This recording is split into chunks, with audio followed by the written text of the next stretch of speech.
জীবনে কিছু কথা হলো কি ভাই, যখন আপনি জীবনে কিছু করতে পারবেন, ওই যে উপরে ওঠার সিঁড়ি পাবেন, তখন আপনি কোনোভাবে নিচে তাকাবেন না।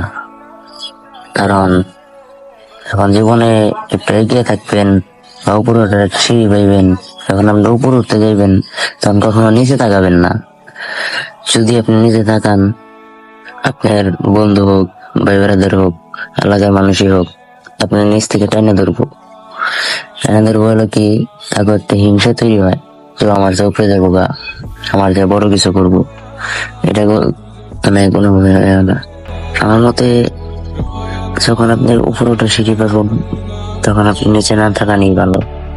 কারণ ওই যে এলাকার কিছু ভাই ব্রাদার, মুরব্বি, বন্ধু বান্ধব, আর আপনার সাইনা করবো।